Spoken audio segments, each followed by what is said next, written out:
మీ business ఏదైనా మీ ఊర్లో promotion చేయాలంటే అది సుమన్ టీవీతోనే సాధ్యం. ఇప్పుడే సంప్రదించండి. రైతుకు మద్దతుగా రైతు దీక్షలు చేయాల్సిన అవసరం 4 నెలలనే కల్పించింది ఈ కాంగ్రెస్ ప్రభుత్వం. ఒక విధంగా చెప్పాలంటే ఇంతకు ముందు కూడా కాంగ్రెస్ ప్రభుత్వం 50-55 ఏళ్ళు ఈ రాష్ట్రాన్ని పరిపాలించింది.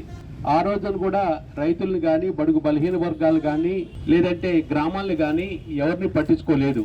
అదే పరిస్థితి మళ్ళా వచ్చింది.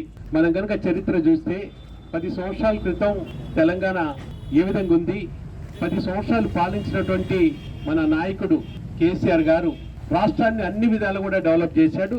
అందులో ముఖ్యంగా రైతాంగాన్ని దృష్టి పెట్టుకొని రైతు బాగుంటే రాజ్యం బాగుంటుంది, రైతు బాగుంటే గ్రామాలు బాగుంటాయి, గ్రామాలు బాగుంటే గ్రామ ప్రజలు, బడుగు బలహీన వర్గాలు వాళ్ళందరూ కూడా బాగుంటారనే ఉద్దేశంతో ఆయన రైతుకి కావలసినటువంటి అన్ని సదుపాయాలు, రైతు పంట పండించుకోవడానికి ఎక్కడ లేని విధంగా, ఎవరు ఆలోచన విధంగా పెట్టుబడి కింద రైతు బంధు ఇవ్వటం, రైతు బంధు తర్వాత 24 గంటలు ఫ్రీ కరెంట్ ఇవ్వటం, ఫ్రీ కరెంటుతో పాటుగా కావలసినటువంటి నీళ్లు ఇవ్వటం, నీళ్లు ఇచ్చిన తర్వాత పంట పండించిన పంటని మరి కొనుగోలు సెంటర్లు పెట్టి మొత్తం కూడా పంట కొనుగోలు చేయటం, కొనుగోలు చేసిన తర్వాత వెంటనే రైతుకి ఇబ్బంది లేకుండా వాళ్ళ అకౌంట్లలో డబ్బులు వేయటం.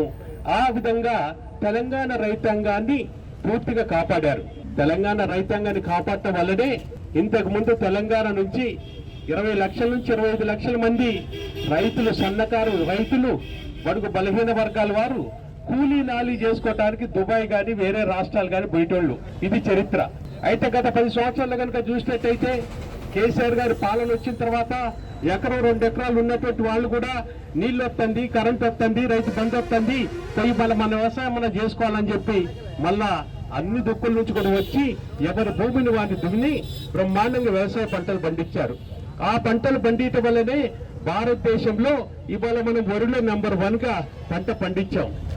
వీళ్ళకి కళ్ళు కనుకుంటే ఒక మాట అడుగుతున్నా, పంట పండిందంటే ఎట్ట పండుద్ది? దుక్కి దున్నాలా, నాటెయ్యాలా, కొయ్యాలా, దాన్ని ధాన్యం చేయాలా, ఆ తర్వాత క్వింటాల్ లెక్కన కొలవాలా? ఆ విధంగా చేస్తే రాష్ట్రంలో అన్ని రాష్ట్రాల కంటే మన రాష్ట్రం మరి నెంబర్ 1గా పంట పండిందంటే ఆ లెక్క ఉంది కదా, ఆ లెక్కే కదా. మరి ఈ రోజున దేశంలో అన్ని విధాలుగా రైతులను ముందుకు తీసుకుపోయిందంటే పంట పండించిన పంట లెక్కే. రైతుకి 10,000 వస్తుంటే 10,000 కాదు, 9వ తారీఖు వచ్చే మీకు 9వ తారీఖు డిసెంబర్ 9న తప్పకుండా కూడా 15,000 చేస్తామని చెప్పారు.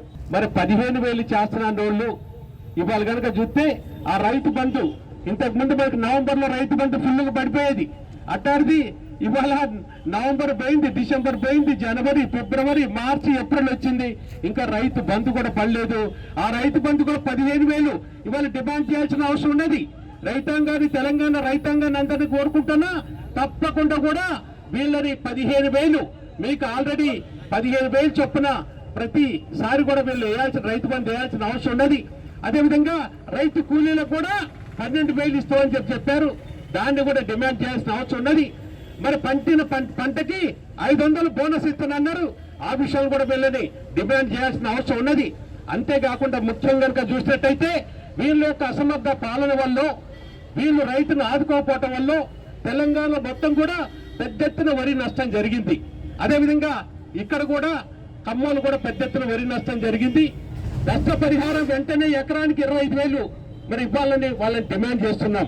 అదేవిధంగా రాబోయే టైంలో కూడా రైతుని అన్ని విధాలు కూడా కాపాడాలంటే, వాళ్ళకి ఎంఎస్పీ కావాలంటే, ఎంఎస్పీకి చట్టం తేవాలంటే, అది పార్లమెంట్ లో రైతు తరఫున పోరాడాలంటే తప్పకుండా కూడా మళ్ళీ బీఆర్ఎస్ ఎంపీలు గెలిపించాల్సిన అవసరం ఉన్నది. ఒక్క తెలంగాణ గురించి, తెలంగాణ రైతుల గురించి, తెలంగాణ ప్రజల గురించి, తెలంగాణ పేదల గురించి, బడుగు బలహీన వర్గాల గురించి, తెలంగాణ ప్రాజెక్టుల గురించి, తెలంగాణ నిధుల గురించి ఇంతకు ముందు కూడా బీఆర్ఎస్ ఎంపీలే పోరాడినాం.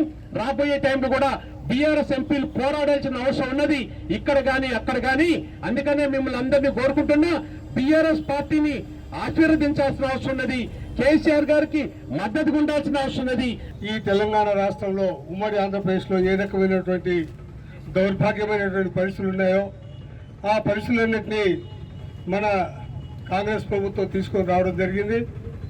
ఆ రోజు ఈ రేవంత్ రెడ్డి మీద పాటలు పాడుతుంటే ఆనాటి రాజ్యం తెస్తాడు, ఆనాటి రాజ్యం తెస్తాడు అంటే నిజంగానే ఆనాటి రాజ్యం తీసుకొచ్చినటువంటి దౌర్భాగ్యమైనటువంటి ప్రభుత్వం కాంగ్రెస్ ప్రభుత్వం.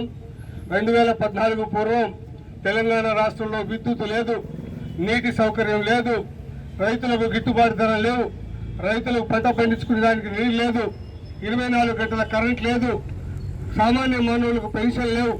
ఆ రకమైనటువంటి పరిపాలన మళ్ళీ తెస్తాను అని అంటే నిజంగానే తెచ్చి చూపించారు రేవంత్ రెడ్డి గారు. ఆ రోజు తెలంగాణ రాష్ట్రంలో వాళ్ళు అధికారంలోకి రాకముందు మోసపూరితమైనటువంటి వాగ్దానాలు చేసినప్పుడు ఒక్కొక్క జిల్లాలో ఒక్కొక్క చోట ఒక్కొక్క మీటింగ్ పెట్టి బీసీ డిక్లరేషన్, విద్యార్థుల declaration, SC declaration, ST declaration అని చెప్పని రకరకాల డిక్లరేషన్ చెప్పి ఉద్యోగస్తులకు ఉద్యోగాలు ఇవ్వలే, బీసీలకు మేలు చేయలే, ఎస్సీలకు ఉన్నటువంటి దళిత బంధు తీసేసిండు, కాలువలలో నీళ్లు లేవు, కరెంటు లేదు.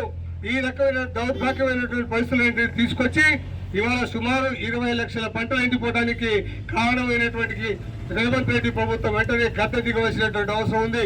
తప్పకుండా ఆ దిశగా ఈ ప్రభుత్వం మెడలు వంచి ఏదైతే మోసపూరితమైనటువంటి వాగ్దానాలు చేశారో అన్నింటినీ అమలు చేసేదాకా ఈ ప్రభుత్వాన్ని వెంటాడాల్సినటువంటి అవసరం ఉంది. ఆ ప్రభుత్వం ఏదైతే వాగ్దానాలు చేసిందో అమలు చేస్తుందా తప్పకుండా చేయాల్సినటువంటి అవసరం ఉంది. చేయకపోతే ఈ ప్రభుత్వాన్ని తరిమి కొట్టవలసినటువంటి అవసరం ఈ తెలంగాణ ప్రజలపైన ఉందని చెప్పని సందర్భంగా తెలియజేసుకుంటూ తప్పకుండా కేసీఆర్ గారి నేతృత్వంలో ఆనాడు ఇవాళ జలకళ ఎక్కడ చూసినా ఈ రోజుల్లో కూడా జలకళ సంతరించినటువంటి ప్రభుత్వాన్ని మనం చూసాం. కానీ కాంగ్రెస్ అధికారంలోకి వచ్చిన తర్వాత ఎక్కడ చూసినా మొత్తం బీడు భూములే, ఎక్కడ పోయినా ఎడారులుగా మారిపోయినటువంటి సందర్భం.